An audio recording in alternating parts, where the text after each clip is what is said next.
Good morning students. Today is 23rd April and this is maths lecture for class 12th students. We are going to deliver 14th lecture on topic relations and functions. So students, in the last lecture we have discussed regarding into function and onto function. Okay, so now today we will again at first recall into and onto function. See, basically if we are considering two function from if you are considering a function from set A to set B, suppose in set A we are having element 1 2 3 and in set B we have elements A B C D, and I am going to correlate 1 with A, 2 with B and 3 with B. Okay, and suppose here I have another case. Here I have entries as 1 2 3 and here I have entries only as A and B. This is set A to set B. Suppose I am considering one more entry. I am correlating 1 with A, 2 with C and 3 with B. ठीक है, तो तुम्हें यहाँ पर क्या दिख रहा है? देखो, if we have some extra element in right set which has its no pre-image, अगर कुछ एक्स्ट्रा एलिमेंट है तो इसको हम लोग बोलते हैं इनटू फंक्शन, और अगर ऐसा कोई एलिमेंट नहीं है जिसका कोई प्री इमेज नहीं हो, सभी का कुछ ना कुछ प्री इमेज अगर है, मतलब हमारे पास कोई एक्स्ट्रा एलिमेंट नहीं है ऐसा जिसका प्री इमेज नहीं हो, तो इसको हम लोग ऑन टू फंक्शन बोलते हैं. इसको हम लोग क्या बोलते हैं? ऑन टू फंक्शन बोलते हैं. अच्छा देखो, इसमें एंट्रीज अलग है, इसमें एंट्रीज ए बी सी है, इसमें entries A B C D है, तो इसको मैं केस 2 बोलूँगा, इसको मैं केस 1 बोल रहा हूँ ताकि तुम्हें कन्फ्यूजन ना हो, क्योंकि सेट बी पर एंट्री मैं चेंज कर दिया हूँ, नेम बी रखा है, एंट्री चेंज कर दिया हूँ ए बी सी, यहाँ पर बी पर entry A B C D है, तो ये केस 1 है, केस 2. अब इसको हम लोग आगे फर्दर किस तरीके से और एक्सप्लेन किया जा सकता है. देखो, फंक्शन का नोटेशन इस तरीके से हम लोग लिखते हैं. Function is A to B, function is A to B such that A to B, मतलब इससे हमें समझ में आ जाएगा कि हमारा फंक्शन ए से बी की तरफ है, ए टू बी है. तो जो ए है ये हमारा डोमेन बताता है, इसको हम लोग क्या बोलते हैं? यहाँ पर ए को डोमेन सेट भी बोल सकते हो आप, डोमेन सेट. और जो राइट में लिखा होता है B, this we will call as codomain set, codomain set. ये तो एक बात है जो हमें यहाँ पर यूज होगा क्वेश्चन सॉल्व करते समय. जब तुम्हें क्वेश्चन मिलेगा तो सभी क्वेश्चंस में कुछ इस तरीके के नोटेशंस तुम्हें मिलेंगे. फंक्शन ए टू बी, तो ए का मतलब है डोमेन सेट और बी का मतलब है कोडोमेन सेट. तो अगर हम यहाँ पर बात करें इसकी, इस केस की, इनटू फंक्शन की, तो यहाँ पर तुम देखोगी कि कोडोमेन क्या है. What is codomain here for case 1? तो for case 1 your codomain is A B C and D. क्यों हमने लिखा है यहाँ पर ए B C D?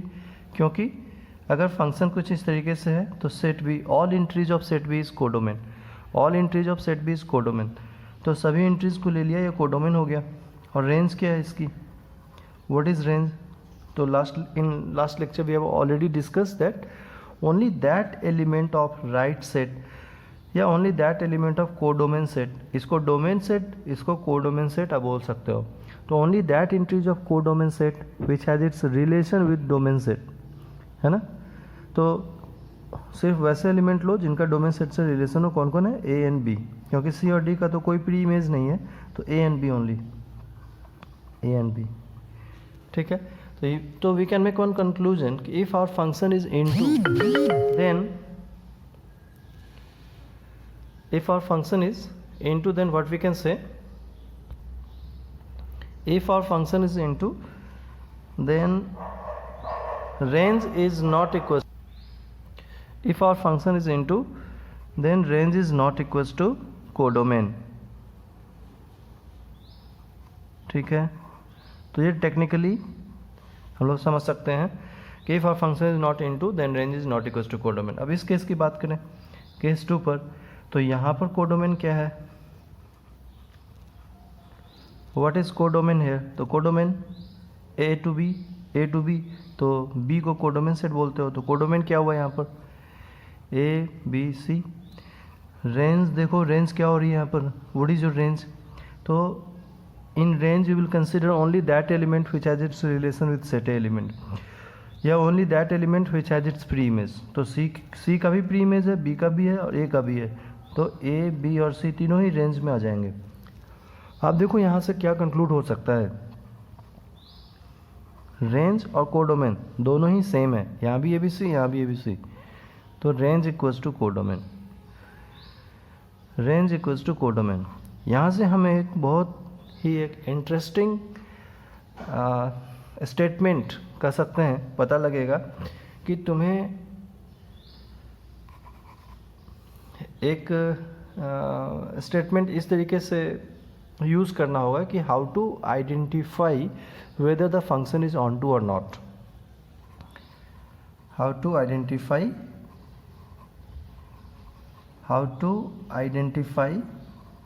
On to function. Onto function आप कैसे आइडेंटिफाई करोगे, देखो जब आपको क्वेश्चन आएगा ना, तो क्वेश्चन में इस तरह से फिगर नहीं बना होगा, ये एरो डायग्राम नहीं बने होंगे। क्वेश्चन तो सिंपल कुछ भी एनालिटिकल वे में लिखा रहेगा, ये साइन एक्स है, ये कॉस एक्स है, ये कोई अलजेब्रिक फंक्शन है, उसके कुछ डोमेन और कुछ कोडोमेन दिए होंगे, और वहाँ तुमसे कहा जाएगा कि इसका आप बताओ कि ये फंक्शन ऑन टू है या नहीं है, ठीक है। तो अगर एरो डायग्राम बना हुआ है तब तो आप यहाँ पर देख के आसानी से बता सकते हो कि हाँ भाई रेंज इक्वल्स टू कोडोमेन है, रेंज इक्वल्स टू कोडोमेन है तो फंक्शन ऑन टू है। इसी बात को हम यहाँ पर लिखेंगे, how to identify onto function, कि if f is a to b and range equals to codomain, अगर कोई फंक्शन a to b है और वहाँ रेंज इक्वल्स टू कोडोमेन है, तो देन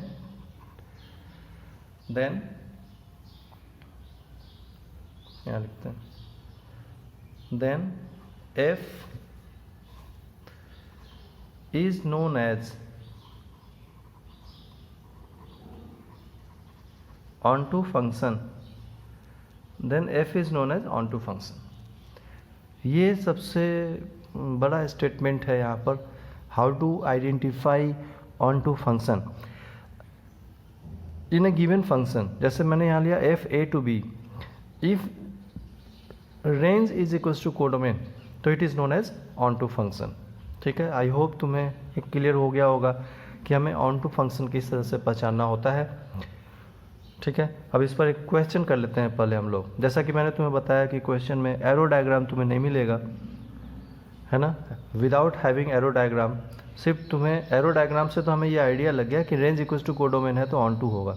तो यही स्टेटमेंट हम लोग यूज़ करेंगे चेक करने के लिए कि how to identify onto function, range equals to codomain होना चाहिए तो फंक्शन ऑन टू होता है। और अगर रेंज को इक्वल्स टू कोडोमेन नहीं हुआ तो फंक्शन क्या होगा, not onto. Not onto का मतलब क्या होता है, into, function into या ऑन टू है। अगर रेंज इक्वल्स टू कोडोमेन तो onto, range is not equals to codomain तो not onto. Not onto मतलब इन टू। बात समझ गए। चलो अब इस पर एक क्वेश्चन कर लेते हैं। देखो ये क्वेश्चन है, which of the following is an onto function, इनमें से कौन ऑन टू फंक्शन है तुम्हें, ठीक है। तो इस क्वेश्चन को देखें, which of the following is an onto function. यहाँ पर 4 चॉइसेस हैं, 4 चॉइस दिए हुए हैं ए बी सी डी, उसमें सब में अलग अलग कहीं कहीं फंक्शन लिखा हुआ है। हमें पहचानना है कि इनमें से कौन सा फंक्शन ऑन टू फंक्शन है। देखो मैं तुम्हें पहले ही बता रहा था कि जब हम लोग कंसेप्ट डिस्कस करते हैं वहाँ पर तो एरो डायग्राम से हमें समझ में आ जाता है कि किस तरीके से ये इनटू फंक्शन है और कैसे ये ऑन टू फंक्शन है। और फिर वहाँ से कंक्लूजन हमें समझना होता है कि if range equals to codomain then function is onto. तो बस इसी लाइन का हमें यूज़ करना है, रेंज इक्वल्स टू कोडोमेन का। अब हम लोगों ने वहाँ पर यह भी डिस्कस किया था कि फंक्शन में कुछ इस तरीके से लिखा होता है, ए टू बी लिखा होता है। तो ए को क्या बोलते हैं, डोमेन सेट, और बी को क्या बोलते हैं, कोडोमेन सेट। तो सबसे पहले तो तुम डोमेन और कोडोमेन पहचानो। देखो यहाँ पर लिखा हुआ है फर्स्ट चॉइस ए में, तो डोमेन क्या है, डोमेन है क्लोज्ड 0 to पाई क्लोज्ड, ये डोमेन है। और कोडोमेन क्या है? कोडोमेन है -1 to 1 क्लोज, -1 to 1 क्लोज। समझ गए? तो ये डोमेन है, ये कोडोमेन है, तुम्हारा फंक्शन साइन एक्स है। तुम्हें पहचानने के लिए बोला जा रहा है कि ये ऑन टू है या नहीं है, चेक करो। तो देखो सबसे पहले हम लोग चॉइस ए की बात करें, तो चॉइस ए की बात करें, रेंज फाइंड करना तुम्हें +1 में पढ़ाया गया होगा। ये +1 के सिलेबस में आता है, डोमेन एंड रेंज फाइंडिंग। +2 में तो हम लोग टाइप्स ऑफ फंक्शन हमारे सिलेबस में है, तो तुम्हें आइडिया होगा। चलो फिर भी यहाँ देखें, f x equal to sine x, तो हमें साइन एक्स को गिवन डोमेन में ट्रेस करना है। गिवन डोमेन क्या है? 0 to π। तो देखो ये 0, π/2 और π/2, साइन π/2 कितना आता है? 1। तो इसको यहाँ पर 1 हमने ट्रेस कर लिया, और साइन पाई 0, साइन 0 0। इस फंक्शन को हम लोग ऐसे बनाते हैं, ये देखो। तो ये हमारा किसका फंक्शन है? ये हमारा फंक्शन है sine x. F x equals to sine x, f x equals to sine का फंक्शन है 0 to π क्लोज, 0 to क्लोज π, क्योंकि गिवन डोमेन ये है तो उसी डोमेन में आपको फंक्शन कंसीडर करना है। और अब चेक करेंगे कि क्या रेंज इक्वल्स टू कोडोमेन हुआ। सबसे पहली बात तो ये समझो कि रेंज तुम्हें कहाँ मिलेगा? रेंज वर्टिकल एक्सिस पर मिलता है, वाई एक्सिस पर, और डोमेन कहाँ? हॉरिजेंटल एक्सिस पर। तो डोमेन क्या है अभी? तो जितनी दूर में फंक्शन बना हुआ है 0 से लेकर के π तक, क्लोज 0 to π क्लोज डोमेन है। और रेंज क्या है? तो रेंज मिनिमम वैल्यू y पर कहाँ मिल रही है फंक्शन की? ये देखो इस लाइन पर। ये लाइन क्या है? y equals to 0। मैक्सिमम कहाँ मिल रहा है? यहाँ पर मिल रहा है, तो मैक्सिमम ये क्या है? 1। तो रेंज क्या हुआ? 0 to 1। ठीक है, तो इस ग्राफ से तुमको दिख रहा है कि range equals to, range belongs to 0 to 1, 0 include है, क्लोज्ड 0 to 1 क्लोज्ड। बात समझ में आ रही है? Close 0 to 1 closed. जबकि कोडोमेन क्या है? कोडोमेन तो -1 to 1 है, और रेंज हमारा 0 to 1 है, तो इक्वल नहीं हुआ। Range is not equals to codomain. बात समझ में आ रही है? Range is not equals to codomain. Range और कोडोमेन इक्वल नहीं हुए, तो चॉइस ए हमारा आंसर नहीं बन पाएगा। बात समझ में आया? देखो ये तुम्हारा कोडोमेन है -1 to 1, this is your codomain, है ना, -1 to 1। जबकि रेंज क्या है तुम्हारा रेंज तो 0 to 1 ही आ रहा है, 0 to 1 ही आ रहा है। तो ये पार्ट हमारा रेंज है और ये पार्ट हमारा कोडोमेन है। तो codomain -1 to 1, range 0 to 1, equal नहीं हुआ दोनों। Range is not equal to codomain, इसलिए बोलेंगे not onto, not onto. बात समझ में आ गई? ये फंक्शन हमारा ऑन टू नहीं हो पाया। चॉइस बी पर देखो क्या है? चॉइस बी में फंक्शन cos x है, डोमेन 0 to π, कोडोमेन -1 to 1। तो 0 to π पर हमें इस फंक्शन को ट्रेस करके स्टडी करना है। cos 0 1 होता है, cos π/2 0, एंड cos π -1 होता है। तो इसका अगर हम ग्राफ बनाए तो हमें कुछ इस तरीके से ग्राफ दिखेगा, इस तरीके से 0 to π के बीच में। इसके बाद ये ऐसे डॉटेड आगे जा सकता है, ये डॉटेड आगे जा सकता है। तो हमें डॉटेड पार्ट से तो मतलब नहीं है, हमें मतलब है 0 to π। तो cos 0 1, cos π/2 0, cos π -1। तो ये 0 to π इस तरीके का ग्राफ आया। 0 to π एक्स एक्सिस है और रेंज मिलेगा वाई एक्सिस पर। तो रेंज क्या हुआ इसका? देखो मिनिमम कितना है? -1। कितनी वैल्यू आ रही है मिनिमम फंक्शन की? -1। मैक्सिमम क्या आ रहा है? 1। तो range equals to close -1 to 1 closed आ गया। कोडोमेन से कंपेयर करो, कोडोमेन क्या है? कोडोमेन भी -1 से 1 ही है, क्लोज्ड -1 to 1 क्लोज्ड है, ये भी क्लोज -1 to 1 क्लोज्ड है। यहाँ लिख देंगे equals to codomain, equals to codomain. This implies here F X is onto. Function मिल गया हमें, ये फंक्शन ऑन टू है, इसका मतलब बी करेक्ट आंसर बन रहा है, बी हमारा करेक्ट आंसर बन रहा है। समझ गए? चलो चॉइस सी को भी चेक कर लेते हैं, चॉइस सी को भी चेक कर लेते हैं। तो चॉइस सी पर जो हमारा फंक्शन है वो क्या है? चॉइस सी पर फंक्शन ई पावर एक्स, एक्सपोनेंशियल फंक्शन बोलते हैं इसको, एक्सपोनेंशियल। ठीक है, तो ये एक्सपोनेंशियल फंक्शन है। ई की वैल्यू 2 पॉइंट, तो ई पावर एक्स के लिए देखो ई की वैल्यू 2.71 होती है, ई की वैल्यू क्या होती है? 2.71, है ना।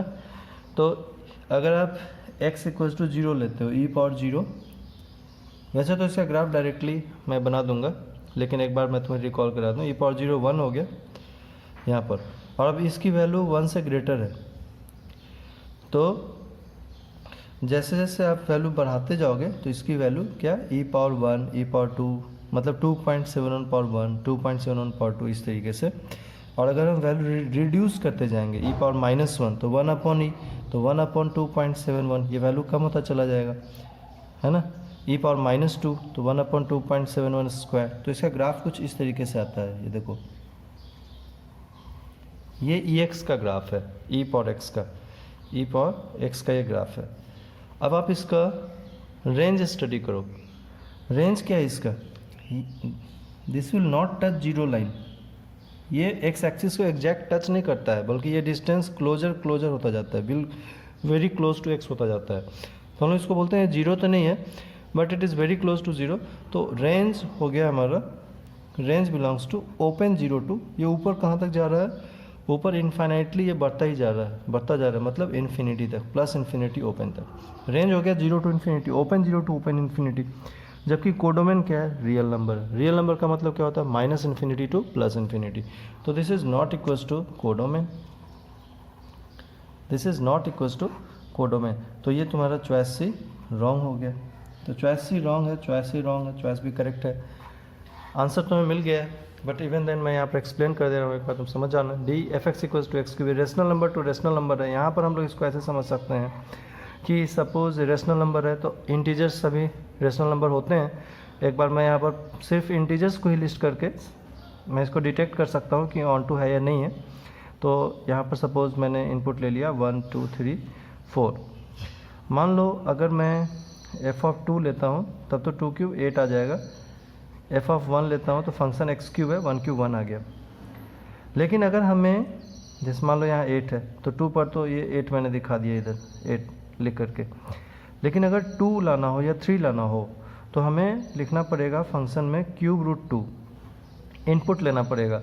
जैसे अब अगर हमारा function f(x equals to x cube है तो आप क्यूब रूट 2 का क्यूब करोगे तब 2 आएगा।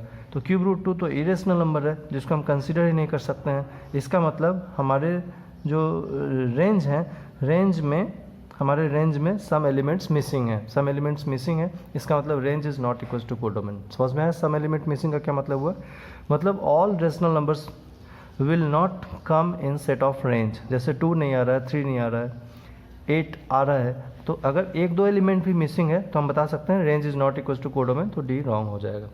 बात समझ में आ गई? ठीक है, चलो अब फिर हम लोग नेक्स्ट लेक्चर में डिस्कस करते हैं। वीडियो लंबा हो रहा है अभी। Okay, thank you.